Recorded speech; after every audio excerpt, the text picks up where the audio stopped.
தமிழக மக்களின் வாழ்வாதாரத்திற்கும் உரிமைகளுக்கும் ஏதேனும் ஆபத்து ஏற்படும் சூழல் உருவானால் உடனடியாக அதனை முறியடித்து மக்களுக்கு பாதுகாப்பு அளிப்பதை தமது தலையாய கடமையாக கொண்டு அரும்பணியாற்றியவர் புரட்சித் தலைவி அம்மா. அம்மாவின் வழியில் நடைபோடும் புரட்சித்தாய் சின்னம்மா அம்மாவைப் போலவே மக்கள் நலனில் மிகுந்த அக்கறையோடு செயலாற்றி வருகிறார். புயல், மழை, வெள்ளம் உள்ளிட்ட இயற்கை சீற்ற காலங்களில் பாதிக்கப்படும் மக்களின் பக்கம் நின்று உறுதுணையாக இருந்து அனைத்து உதவிகளையும் வழங்குபவர் புரட்சித்தாய் சின்னம்மா என்பதை நாட்டு மக்கள் நன்கறிவார்கள்.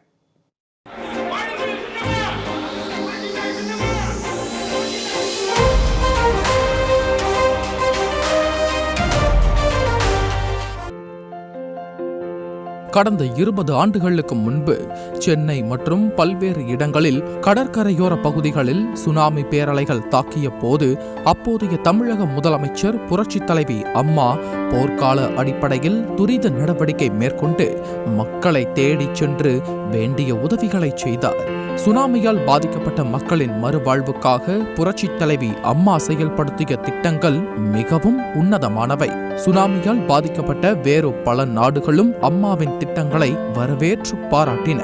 நெருக்கடியான பல நேரங்களில் அம்மாவுடன் துணை நின்று ஆலோசனைகளை வழங்கிய புரட்சித்தாய் சின்னம்மா மக்களுக்கு இடர்பாடுகள் ஏற்படும் சமயங்களில் அம்மா வழியிலேயே மக்களுக்கு உதவிகள் செய்து வருகிறார்.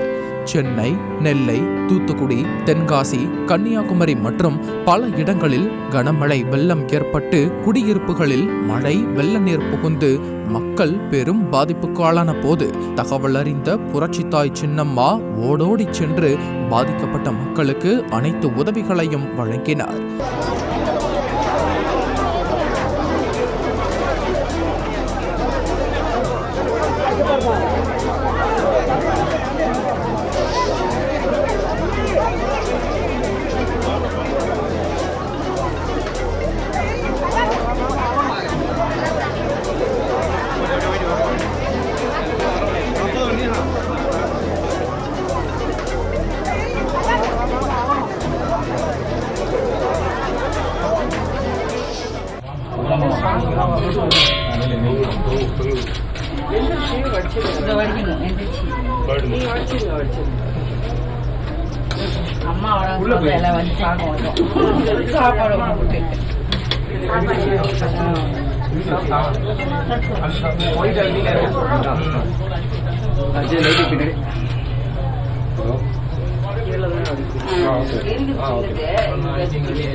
அது ப்ராப்ளமாக இருக்குது.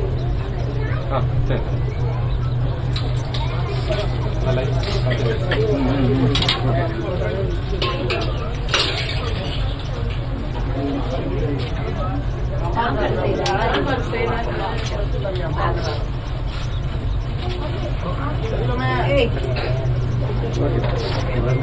ஓகே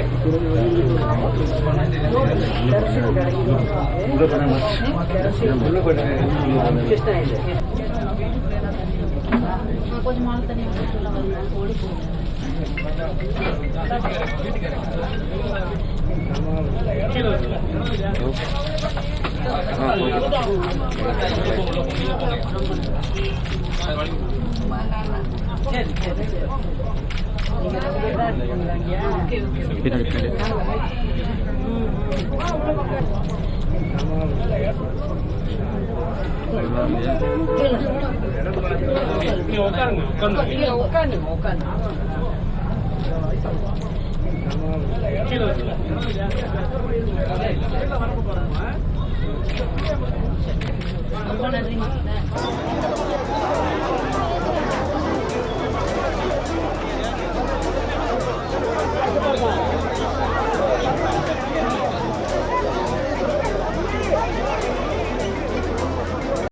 வெள்ளத்தால் பாதிக்கப்பட்ட இந்த சென்னை மாநகரம் எந்த கஷ்டத்தில் இருக்கிறது என்பதை தெரிந்து கொண்டேன். என்னுடைய வீட்டை சுற்றியும் தண்ணீர் வெள்ளத்தில்தான் நீந்து வந்திருக்கிறேன். உங்களையெல்லாம் நேராக பார்த்து அம்மா சொன்னதை காப்பாற்ற நான் என்னால் முடிந்த உதவிகளை என்றும் செய்வேன் என்பதை சொல்லிக்கொண்டு உங்களுக்கெல்லாம் என்னால் முடிந்ததை செய்ய வந்திருக்கிறேன். பாசத்தோடு மக்களையே நேசிப்பதில் சிறந்தவர் அம்மாவுக்கு நிகர் எங்க அம்மாதான், அம்மாவுக்கு நிகர் எங்க அம்மாதான். பூமி உள்ளவரை எங்கம்மா புகழே நிலைத்திருக்கும். அரிசி, இதர உணவுப் பொருட்கள், காய்கறிகள், சமையலுக்கு தேவையான பல்வேறு பொருட்கள், சமையல் உபகரணங்கள், வேட்டி, சேலை, லுங்கி, போர்வைகள், பால் பவுடர் உள்ளிட்ட நிவாரணப் பொருட்களை புரட்சித்தாய் சின்னம்மா வழங்கினார்.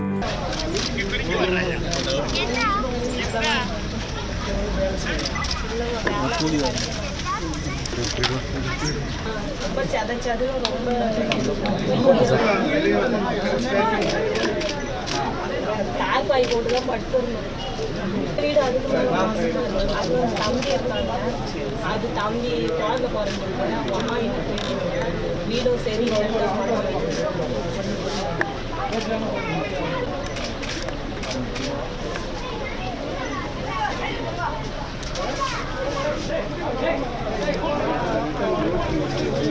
மேல வாழ வைத்தாங்க. இந்த காலம் வரையும் நாங்கள் பெரிய பிள்ளைங்க அவர் வரையும் இந்த நிலைமையில தான் இருக்கோம். நம்ம சீட்டு போட்டுருந்தாங்க. ஆமாம் ஆமாம் நம்ம இப்போ தான் பிரசிடென்ட் ஆகிருக்கோம். சரி சரி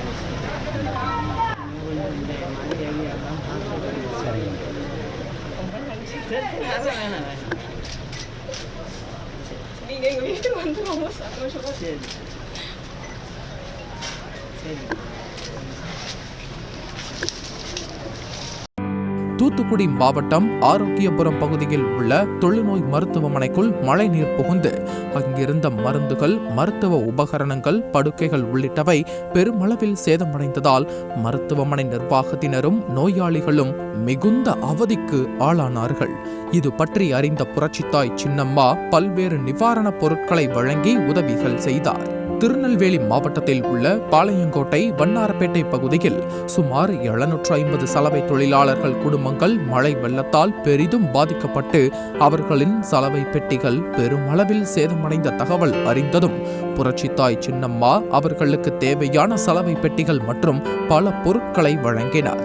திருநெல்வேலி மாவட்டத்தில் உள்ள நெல்லை டவுன், பகத்சிங் தெரு, பேட்டை நரிக்குறவர் காலனி, குறுக்குத்துறை உள்ளிட்ட இடங்களில் மழை வெள்ளத்தால் நரிக்குறவ சமுதாய மக்கள் பாதிக்கப்பட்ட நிலையில் அவர்களுக்கு வேண்டிய உதவிகளை வழங்க புரட்சித்தாய் சின்னம்மா ஏற்பாடு செய்தார். தூத்துக்குடி மாவட்டம் கரைவளை பகுதியில் மீனவ குடியிருப்புகளை வெள்ள நீர் சூழ்ந்து அப்பகுதி மக்கள் கடுமையாக பாதிக்கப்பட்ட நிலையில் அவர்களின் மீன்பிடி படகுகள், உபகரணங்கள், வலைகள் ஆகியன சேதமடைந்ததால் அவர்களுக்கு தேவையான உதவிகளை வழங்க உரிய நடவடிக்கை மேற்கொண்டார் புரட்சித்தாய் சின்னம்மா. சென்னை மாநகரின் பல பகுதிகள் மழை வெள்ளத்தால் பாதிக்கப்பட்ட போது புரட்சித்தாய் சின்னம்மா அப்பகுதிகளுக்கு நேரில் சென்று பாதிக்கப்பட்ட மக்களுக்கு ஆறுதல் தெரிவித்ததோடு நிவாரண உதவிகளையும் வழங்கினார். சேத்துப்பட்டு, சூளைமேடு, மயிலாப்பூர், தியாகராய நகர், ஆர்கே நகர், வேளச்சேரி, பள்ளிக்கரணை, வியாசர்பாடி, பூந்தமல்லி, முடிச்சூர் உள்ளிட்ட பகுதிகளில் பாதிக்கப்பட்ட மக்களை அவர்களின் வீடுகளுக்கே சென்று சந்தித்து தேவையான உதவிகளை வழங்கினார் புரட்சித்தாய் சின்னம்மா.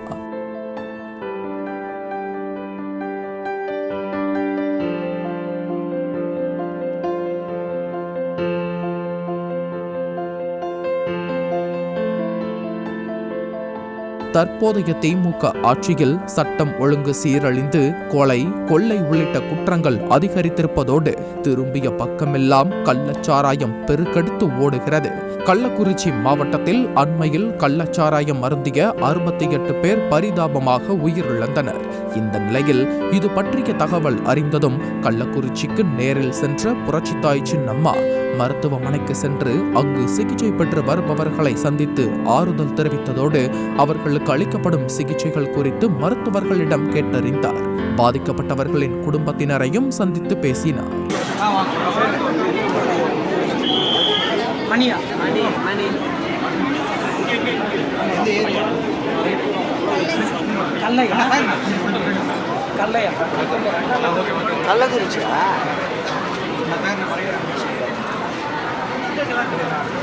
எப்படியா பண்றது? உயிருக்கே பிரச்சனையா இருக்குல்ல, இந்த மாதிரிலாம் செய்யக்கூடாது. என்ன குடும்பம்லாம் இருக்குல்ல, இந்த மாதிரிலாம் செய்யக்கூடாது.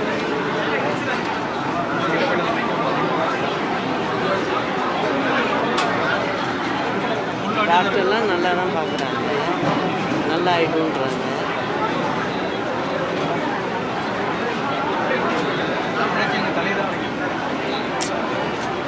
கஷ்டமாக இருக்குமா? தெரியுமா தெரியும்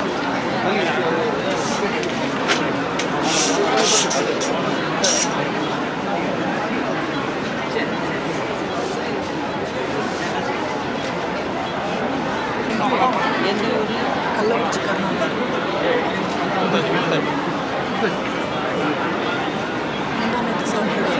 முந்தானேத்து சாப்பிட்ருக்காரு. இவருக்கு எப்போ இந்த பிரச்சனை வந்து? காலையில் தான் இன்னைக்கு காலையில்.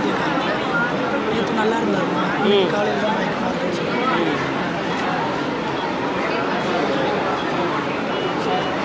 அதுக்கு ஒன்றும் பண்ணாதேங்கிறாங்க.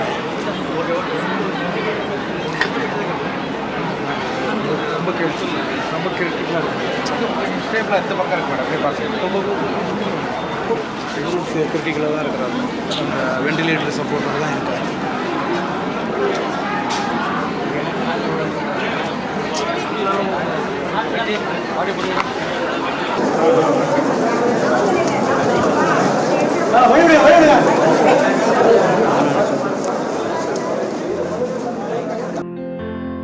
கள்ளச்சாராயம் மருந்தி உயிரிழந்தவர்களின் வீடுகளுக்கு புரட்சித்தாய் சின்னம்மா நேரில் சென்று அஞ்சலி செலுத்தினார்.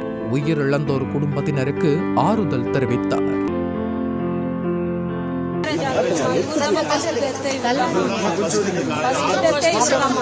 இவரை வச்சு தான் எல்லாமே கண்டுபிடிக்க ஆரம்பிச்சிட்டாங்க.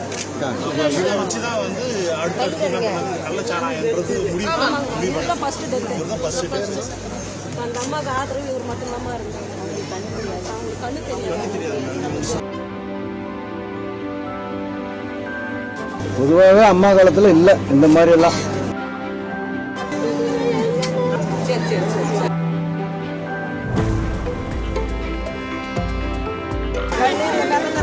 பாருங்க சாமி, நீங்க கண்டு வந்து பாருங்க சாமி, ஆச்சரியமே வரக்கூடாது சாமி.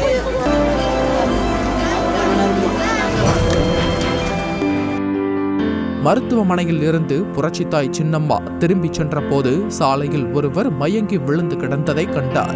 கள்ளச்சாராயம் அருந்திய அந்த நபர் உடல் நலம் பாதிக்கப்பட்டு கீழே விழுந்தது தெரிய வந்தது. அவரை மருத்துவமனைக்கு கொண்டு செல்ல புரட்சித்தாய் சின்னம்மா முயற்சி மேற்கொண்ட போது மருத்துவமனை தரப்பில் ஆம்புலன்ஸ் அனுப்ப மறுத்ததால் உடனடியாக ஆட்டோ ஒன்றை பிடித்து அவரை மருத்துவமனைக்கு அனுப்புமாறு புரட்சித்தாய் சின்னம்மா அறிவுறுத்தினார். புரட்சித்தாய் சின்னம்மா ஆணைக்கிணங்க கழக தொண்டர்கள் உடனடியாக ஆட்டோ பிடித்து மயங்கி கிடந்தவரை அதில் ஏற்றி அரசு மருத்துவமனைக்கு அனுப்பி வைத்தனர். ஹாஸ்பிட்டலுக்கு மேல கொண்டு கொடுங்கயா.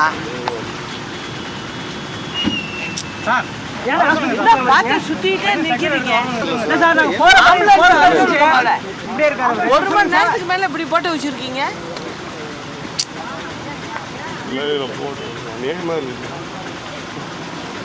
நம்ம போறப்ப கிட்டத்தட்ட ஒரு மணி நேரத்துக்கு மேலே எப்படி கிடக்கு? இருக்கு உயிர் இருக்கு, உயிர் இருக்கு.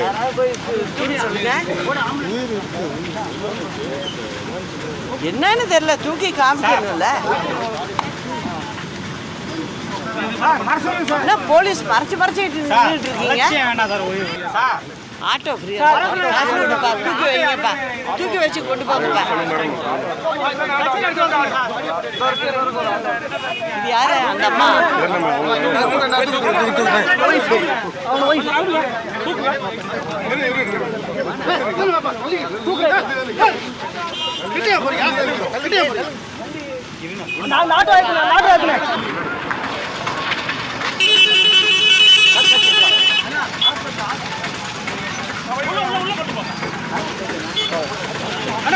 அப்படியே பரவாயில்ல அப்படிலாம்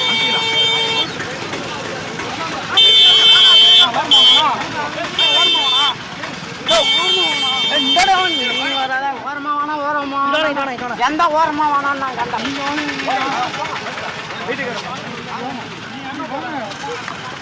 எப்படி என்ன அநியாயமா இருக்குது.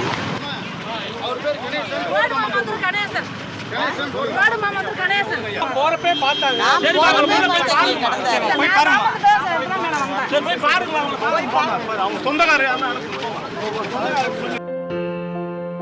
மருத்துவமனையில் அனுமதிக்கப்பட்டவர் கள்ளக்குறிச்சி மாவட்டம் மாமந்தூர் கிராமத்தைச் சேர்ந்த கணேசன் என்பதும் அவர் செங்கல் சூளையில் தொழிலாளியாக பணியாற்றி வருவதும் பின்னர் தெரிய வந்தது. கள்ளக்குறிச்சி அரசு மருத்துவக் கல்லூரி மருத்துவமனையில் கடந்த சில தினங்களாக தீவிர சிகிச்சை பெற்று பூரண குணமடைந்த கணேசன் வீடு திரும்பினார். புரட்சித்தாய் சின்னம்மா தன்னை மீட்டு உரிய நேரத்தில் மருத்துவமனைக்கு அனுப்பியதால் தான் உயிர் பிழைத்ததாகவும் இதற்காக சின்னம்மாவிற்கு நெஞ்சார்ந்த நன்றி தெரிவிப்பதாகவும் உடல் நலம் பெற்ற கணேசன் கண்ணீர் மல்க தெரிவித்தார். புரட்சித்தாய் சின்னம்மா உரிய நேரத்தில் வந்து உதவி செய்ததால் தான் தனது கணவர் கணேசன் உயிர் பிழைத்ததாக அவரது மனைவி அஞ்சலை கண்ணீர் மல்க கூறினார். ஹலோ அம்மா, நான் ரோட்டு மாமாந்துருங்க. ரோட்டு மாமாந்து இது வேறு கூலி வேலை தான். கூலி வேலை செஞ்சுட்டு பாக்கெட்டுக்குள்ளே விற்றுது. ஏதோ 1.5 பாக்கெட்டு குடிச்சிட்டேன். குடித்து நடந்து போகும்போது கீழே மழக்கம் போட்டு ரோட்டில் வீழ்ந்து போயிட்டேன். வீழ்ந்து போயிட்ட விட அந்த யாரு கத்தி மோதிக்கிட்டு எங்கள் வீட்டுக்கார அம்மா வந்து கத்துனாங்க. கத்துனது அந்த அம்மா தான், சசிகலா அம்மா தான் என்னை காப்பாற்றினாங்க என் உயிருக்கு.